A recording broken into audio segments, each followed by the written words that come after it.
Assalamualaikum warahmatullahi wabarakatuh. Perkenalkan, nama saya Musbirani, NPM 180 10 11 0344, Prodi Pendidikan Agama Islam, semester 7. Di sini langsung saja saya akan mengatakan kata penghormatan saya yang saya hormati selaku pembimbing mata kuliah Psikologi Agama. Adapun di sini yang saya jelaskan yaitu yang pertama, teori agama. Maksud dari teori agama dalam ilmu sosiologi agama, masalah bagaimana dan apa definisi agama. Agama berperan besar dalam perkembangan disiplin ini secara keseluruhan. Secara umum, perdebatan tentang definisi agama bisa dilihat dari berbagai sisi dasar konseptual. Misalnya ada perbedaan mendasar antara perspektif reduksionis dengan non-reduksionis. Perspektif yang pertama cenderung melihat agama sebagai epifenomena, sebuah refleksi atau ekspresi dari sisi yang lebih dasariah dan permanen yang ada dalam perilaku individual dan masyarakat manusia. Adapun menurut penulis semacam Plato, Lenin, Freud, dan Engels memandang agama sebagai produk atau refleksi mental dari kepentingan ekonomi, kepentingan biologis, atau pengalaman ketertindasan kelas. Implementasi pandangan reduksionis ini adalah kesimpulan yang mengatakan keyakinan-keyakinan religius sama sekali keliru karena yang diacu adalah kriteria-kriteria saintifik atau positivistik. Oleh karena itu, memegang keyakinan religius adalah tindakan irasional karena yang dirujuk adalah kriteria logis. Selanjutnya yaitu paradigma terhadap manusia, yaitu psikologi kontemporer. Awalnya psikologi kontemporer dibahas bercampur dengan filsafat hingga Wilhelm Wundt mendirikan laboratoriumnya di Jerman dan membawa psikologi ke ranah empirik sehingga ia menentukan aktivitas manusia berdasarkan dinamika struktur kejiwaan yang terdiri dari ide, ego, dan superego. Lebih lanjut, ID merupakan sumber dari impuls-impuls yang menuntut untuk dipusatkan dan ia tunduk pada kesenangan. Fleischer-Francis. Sementara ego merupakan sistem kesadaran manusia yang bertugas untuk memuaskan ide. Cara yang disetujui oleh superego. Sigmund Freud mengembangkan interaksi ketiga struktur ini dengan analogi orang berkuda. ID adalah kuda yang bergerak dan menerjang sesukanya, sementara ego adalah orang yang memegang tali kekang dan mengendalikan kada agar berjalan sesuai dengan aturan lalu lintas, dan aturan itu sendiri adalah superego.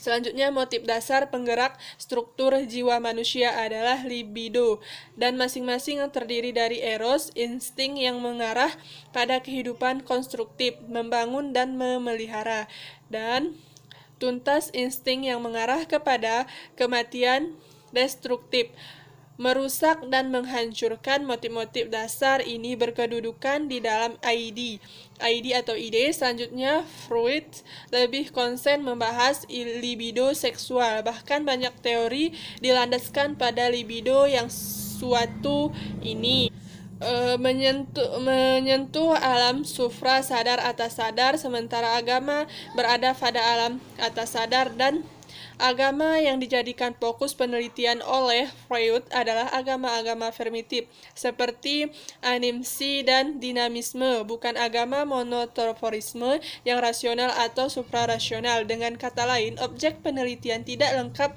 sehingga kesimpulan Freud tentang agama pun tidak menyentuh pada hakikat ajaran agama yang sesungguhnya.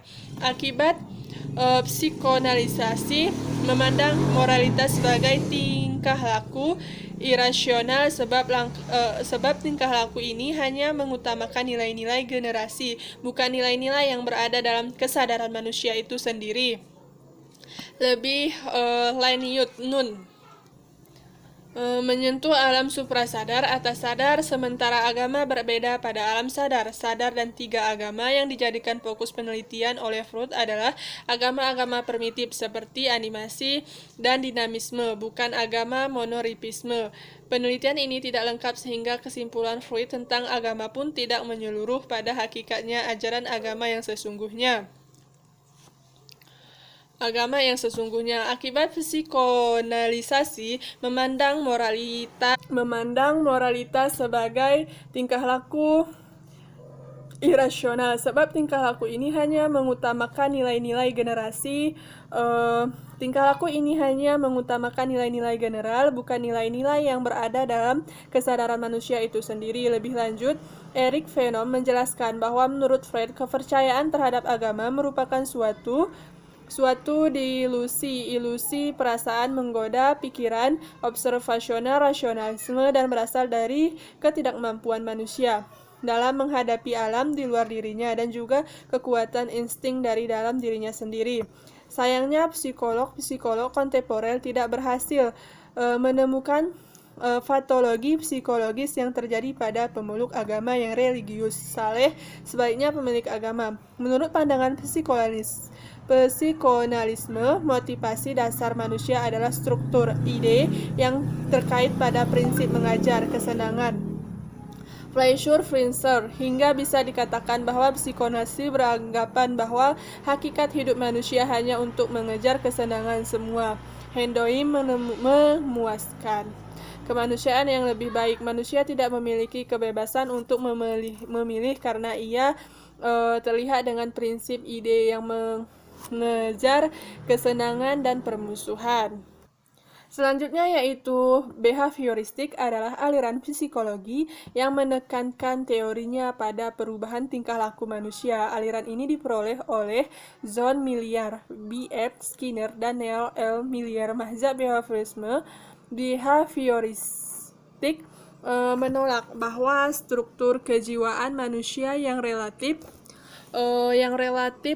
stabil dan menetap. Mereka berkeyakinan bahwa tingkah laku individu mudah berubah yang dipengaruhi oleh lingkungan sekitarnya. Menurut pandangan mazhab ini, manusia dilahirkan dalam kondisi kosong atau netral, sehingga tingkah laku yang ada merupakan wujud dari kebiasaan-kebiasaan yang dibentuk oleh pandangan mazhab behavioristik terhadap perilaku beragama. Menurut Skinner, keyakinan manusia terhadap suatu agama dan upacara ritual untuk menggunakan Tuhan yang terkandung dalam agama merupakan tingkah laku tahayul, seperti hayalan tingkah laku burung merpati kelaparan yang terus-menerus mengulangi perilaku khusus untuk mendapatkan penguatan. Adapun kritik terhadap behavioristik yaitu terdapat beberapa, yaitu mazhab behavioristik anti agama sehingga teori-teorinya melepaskan diri dari norma-norma agama. Selanjutnya, menurut kaum humanis, teori-teori behavioristik memandang manusia sebagai suatu mesin, yaitu sistem kompleks yang bertingkah laku menurut cara yang sesuai dengan hukum. Lebih lanjut, mereka memandang bahwa behavioristik melakukan dehumanisasi dengan cara mengindahkan keunikan individu. Karena ketidaktahuan terhadap jiwa behavioristik tidak memiliki konsep tentang jiwa, sehingga seolah-olah behavioristik mengkaji gejala-gejala kejiwaan manusia yang tak berjiwa. Sebagian kritik lain berpendapat bahwa selanjutnya yaitu Vetter.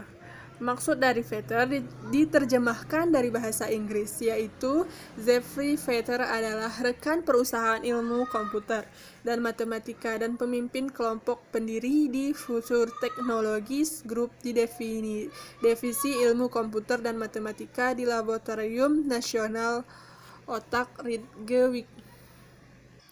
Selanjutnya yaitu magic. Maksud dari magic sering dikatakan erat hubungannya dengan sihir, tetapi menurut Honing, kata tersebut semula berarti imam, sehingga aneh sekali bila magic berhubungan dengan sihir, sebab sihir termasuk perbuatan yang sangat tidak baik. Namun magic justru berarti ilmu sihir. Masyarakat primitif Pengertian magic lebih luas daripada sihir, karena yang dikatakan magic menurut kepercayaan mereka adalah suatu cara berpikir dan suatu cara hidup yang mempunyai arti lebih tinggi daripada apa yang diperbuat oleh seseorang ahli sihir. Orang yang percaya dan menjalankan magic berdasarkan idenya pada dua hal, yaitu bahwa dunia ini penuh dengan daya-daya gaib yang disebut daya alam oleh orang modern. Yang selanjutnya yang kedua, bahwa daya gaib tersebut dapat digunakan, tetapi penggunanya tidak dengan akal pikiran, melainkan dengan cara yang irasional. Selanjutnya yaitu behavioristik, yaitu belajar adalah perubahan tingkah laku yang merupakan hasil dari stimulus respons seseorang. Sudah dianggap belajar apabila sudah mampu menunjukkan perubahan sikap dan tingkah laku yang disebabkan karena adanya stimulus yang diberikan oleh pendidik. Selanjutnya yaitu kognitif. Maksud dari kognitif, menurut teori ini, teori belajar tidak sekedar melibatkan hubungan antara stimulus dan respon. Hakikat belajar menurut teori belajar ini adalah suatu aktivitas belajar yang berkaitan dengan penataan informasi, reorganisasi perseptual dan proses internal, sehingga melahirkan perubahan persepsi dan pemahaman yang tidak selalu berbentuk tingkah laku yang dapat diamati dan dapat diukur. Selanjutnya yaitu konstruktivistik, yaitu belajar menurut ini adalah di mana seseorang peserta didik aktif dalam segala hal. Mungkin hanya ini yang dapat saya sampaikan, kurang dan lebih saya mohon maaf. Apabila ada salah kata dalam penyampaian materi, saya mohon maaf karena saya dalam keadaan belajar.